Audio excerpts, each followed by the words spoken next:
Hello and good afternoon to all the students. I am Dr. Rabab Kaur. I am a physiotherapist who have specialized in musculoskeletal. I am speaking from the behalf of School of Medical Allied Sciences on various practicals which I have included in the lab manual of biochemistry. Today we will be discussing about the factors that affect the enzyme activity. What are enzymes? As we all have studied from our 11th and 12th standards, that enzymes are actually responsible for causing all the reactions in the human body. But they are also affected by some or the other factors which are happening inside our body. We will discuss those factors one by one in detail, how they are affecting our body in a particular manner. So we studied in our practical 5, or the previous practical was to identify the structure of electrolytes, acid-base balance and water in the human body. We discussed about what amount of electrolytes are required by the human body to function properly. What factors will affect if one of the electrolyte is in major in quantity or minor in quantity present in our body. How will the human body react to it? What will be the consequences if any one of the electrolyte is more beyond its expectation or less beyond its expectation? We also discussed about the role of electrolytes. We discussed about what electrolytes are important and in what amount it is necessary for our body to carry out various reactions of daily living.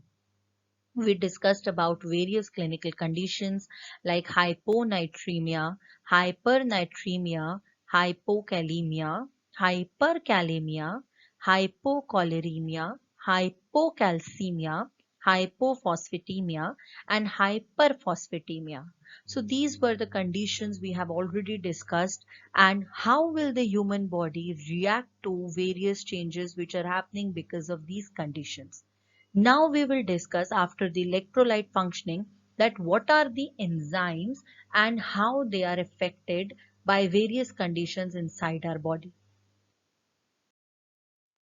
Now the objective of this presentation is to study about various factors which affect the enzyme activity. Michaelis-Menten equation, we will discuss what is Michaelis-Menten constant, how the graph of each of the factors which are affecting the enzyme made up, and what leads to increase and decrease of a particular rate of reaction in our human body. We will see them one by one in detail in the subsequent slides. Now, introduction. Enzymes are organic substances which act as catalysts in cells and living organisms. So since they are acting as catalysts in living organisms, they catalyze the reaction, which means they initiate a reaction, leads for a reaction to reach at a particular optimum point, and also leads a reaction to get denatured or decatalyzed when it is not required. They act under mild conditions of temperature of 37 degrees Celsius, which is the normal human body temperature, and pH of 7.4 in the human body. Chemical reactions which are catalyzed by enzymes are the basis of all of the cellular activities of our body. Now for this, I have included a short video. I will be playing that video, and through that video I will discuss each and every point, and after that we will discuss a little bit more about them in detail. So now I think it is clear to all of us how there are various factors that led to factors that led to affecting the enzyme in a various manner. Now we will see about them much more in detail and how they are affecting it. So first factor which we discussed was temperature. We all are clear with that concept now. So what is temperature? Each enzyme has an optimal temperature which we discussed. It was 37 degrees Celsius, which is the normal human body temperature, at which its activity is maximum. At temperatures significantly lower or higher than the optimal temperature, there is drastic loss of activity. So if there is increase in temperature, the rate of reaction is increased. If it continues to increase, we reach the optimal point, the optimal temperature. If it is not beyond that, if it decreases below it, causes the enzyme to get denatured, hence losing its three-dimensional structure and thus reducing the rate of reaction. The increase in activity at the optimum temperature occurs because the number of molecules entering into the transition state and overcoming the energy barrier is maximum. So the molecules are entering when the enzyme is to be catalyzed to cause a reaction. The number of molecules for that particular point is subsequently increased, the transition state is increased, and hence the energy, leading to increase in the rate of reaction. Further increase in temperature denatures the enzyme with precipitous loss of activity, thus reducing the rate of reaction. pH. We all know that enzymes are catalyzed at a temperature or at a particular temperature and a pH of 7.4. We also saw in the video that how pH is affecting the enzyme activity. Now let's read a little more about it. Enzyme activity is maximum at its optimum pH, that is 7.4. At pH lower or higher than the optimum pH, the enzyme activity is very low. The enzyme, which is a protein, acts as an amphibolite having both the positively and negatively charged groups participating in catalysis. We discussed about if we want to decrease the pH, we actually add the H plus or the hydrogen ions, and if we need to increase the enzymatic activity, we introduce or the body introduces the OH minus or the hydroxide ions, which are negatively charged in nature. pH is an indicator of H plus ion concentrations and alters the dissociation and charge on these groups and thus altering the enzyme activity. Most enzymes are optimally active at neutral pH in our body. So most of the enzymes are working at an optimum pH of 7.4. We can see from this graph also, which I have introduced in this slide. See, this y-axis represents the enzyme activity and the x-axis represents the pH activity. So as the pH is increasing, so is the enzyme activity. This is the optimum pH, that is of 7.4 in the human body, which is actually the rate at which our pH activity of the enzyme is maximum. Further decrease, that is addition of H plus or hydrogen ions, reduces its activity and thus reduces the rate of reaction. Now there are all exceptions in whereas which there are 3 to 4 enzymes which do not function at the optimal body temperature or the optimal body requirement of 7.4. These are pepsin, which generally works at the pH of 1 to 2. That means it is quite acidic in nature, works at a quite acidic environment. Then we have acid phosphatase that works at a pH of 4 to 5. This is also acidic in nature. And alkaline phosphatase, as the name suggests, suggests and sounds as a very basic in nature. Hence, it is working at a pH of 9 to 10. Third factor is enzyme concentration. We can see also from this graph, this is the enzyme activity, which is our y-axis, and the x-axis is the enzyme in itself. So as my enzyme reaction or enzyme concentration increases, so does my enzyme activity. This is a straight line graph. It does not touches the zero because enzyme concentration can never be zero. The enzyme concentration and enzyme activity are actually directly proportional to each other. So as the enzyme activity will increase, so does the enzyme concentration will increase, so will the enzyme activity. Under standard conditions, the rate of reaction is directly proportional to enzyme concentration if adequate substrate is present. So we need an adequate amount of substrate for the enzyme concentration to be increased. If the substrate is not present, our enzyme concentration will not increase, hence the enzyme activity will not be increased. If enzyme concentration is doubled, the rate of reaction also becomes double. This means they are directly proportional. Maximum activity. Now, when is maximum activity is achieved? Now, maximum activity is achieved when the whole enzyme is saturated with substrate. So, the whole enzyme, when it is saturated, that means no more enzyme can bind to the active sites on the substrate complex, and no more space is available for making of, as we read in the first slide, making up of enzyme substrate complex. So, when all the molecules have bound to their active sites, all the enzymes have bound to the active sites, and there is no more space left for the enzymes to bind to the active sites of the substrates. That means it is now saturated. And now when it is saturated, the whole enzyme is saturated with substrate. That is the time when your enzyme has reached the maximum activity.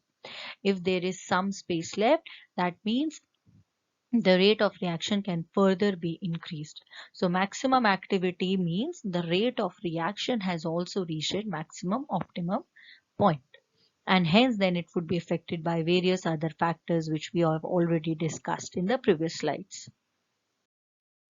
Now next is our mainly substrate concentration. We have been discussing about substrate enzyme complex. Now what is substrate concentration? The enzyme activity or rate of reaction increases with increasing substrate concentration. We have seen why does this happen, because the number of substrate present inside the human body will cause the more number of enzymes to bind to it. More number of enzymes binding to the substrate complexes will cause more formation of substrate enzyme complex. More the formation of enzyme substrate complex will cause further increase in the rate of reaction. And the rate of reaction is reaching its maximum point or the optimum point only when there is what we call that, when there is all the substrate enzyme complexes are met and the active sites are completely filled by these complexes. Correct? Okay. Now we have seen all the factors which have affected. Now there is one interesting equation which was introduced by Michaelis and Menten, which was named by their names only, known as Michaelis-Menten equation. What it is? Now Michaelis and Menten, the scientists who discovered this equation, explained the relationship between substrate concentration, that is the substrate which increases and hence increases enzyme activity. So it told us the relation. So we have discussed about the relation of the enzyme concentration and enzyme activity, that they are directly proportional. So similarly, Michaelis and Menten explained the relationship between the substrate concentration and the enzyme activity. So substrate concentration is denoted by S and the enzyme activity is denoted by V by an equation on their name itself known as Michaelis-Menten equation, from which the rate of reaction including maximum rate can be calculated. So we have been discussing that as the substrate concentration increases, so does the enzyme activity increases and hence the rate of reaction. So now we need to see how does this rate of reaction gets affected by. So he or the both scientists discovered a formula for the same. The formula which is shown below, that is V naught is equal to V max into the substrate. V suggests here the enzyme activity. S is denoting the substrate concentration. So V naught is equal to V max into or multiplied by substrate concentration divided by Km plus substrate concentration. Now let's see what are these components, where V naught is the initial rate of the reaction. So we are actually trying to calculate the initial rate of the reaction, which is calculated by V max, which is actually the maximum rate of the reaction which is reached in a particular activity. S is your substrate concentration. Km, which is the Michaelis-Menten constant. I will tell you what it is in the next slide. And S, which is the substrate concentration. So this is the formula which was given by these two scientists, Michaelis and Menten, by their equation known as Michaelis-Menten equation. By this, we can actually calculate the maximum rate at which they both having the relation of substrate and enzyme activity. Now, what is Michaelis-Menten constant? We have seen it is denoted by Km. The Km was Michaelis-Menten constant. The Michaelis-Menten constant is defined as the concentration of the substrate at which the rate of reaction is equal to the half of the maximum rate of the reaction. Now we can see this from the graph which is given below. Now it is the Michaelis-Menten constant is actually the concentration of the substrate. We are denoting here the substrate which was denoted by by S. How the concentration of reaction at what point of concentration of substrate the rate of reaction which we were calculating, the initial rate of reaction, is equal to the half of the maximum rate of the reaction. So this is our graph. This is the y-axis representing the reaction rate and the x-axis is representing the substrate concentration. So this is my Vmax which we discussed, which is the maximum rate of the reaction. V0 we were calculating, which was initial rate of the reaction. Now this is a hyperbolic curve. This is at which the substrate concentration starts to rise at 0. It increases as the substrate increases. It also leads to increase in the rate of reaction. At one point it becomes constant as all the substrates has finally bounded to the enzymes. All the active sites are completely filled. Further addition of the enzymes or catalyst will not cause any increase in the substrate concentration because all the active sites are filled up. This will lead to formation of this hyperbolic curve where it becomes constant at one point. So now at half of the reaction of Vmax, when the maximum rate of reaction has reached its half point, this point is known as Michaelis-Menten constant, which we calculate and hence include it in our formula of the Michaelis-Menten equation to calculate the initial rate of reaction. So we have seen what is an enzyme, what are the various factors affecting it, how it is calculated by an equation, and how the constant can also be attained.